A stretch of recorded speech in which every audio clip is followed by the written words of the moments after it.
thème de l'amour du Seigneur, on va quand même faire un résumé rapide.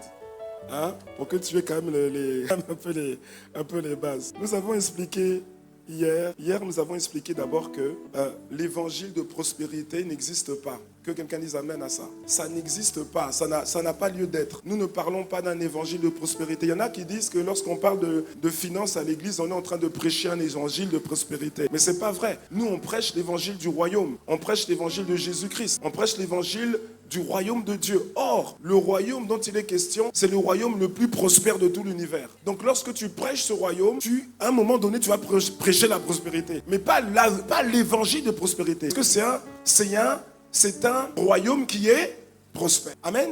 Et nous avons expliqué qu'il y a deux mots. Lorsqu'on dit riche pour Dieu, la plupart des gens n'arrivent pas à associer ces deux mots-là. Vous voyez, non?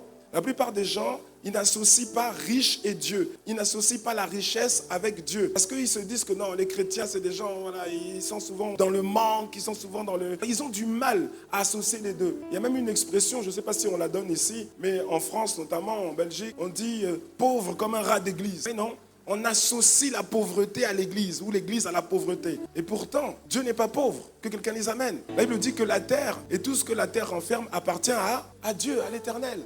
Alléluia. Donc, il y a une richesse pour Dieu qui existe. Une richesse pour Dieu qui est possible. Et tu vas la vivre. Si tu as dit amen, tu vas la vivre. Si tu n'as pas dit, tu vas regarder les autres. On a expliqué que être riche pour Dieu, ce n'est pas être riche pour toi-même. Être riche pour Dieu, c'est être riche pour Dieu. Ok?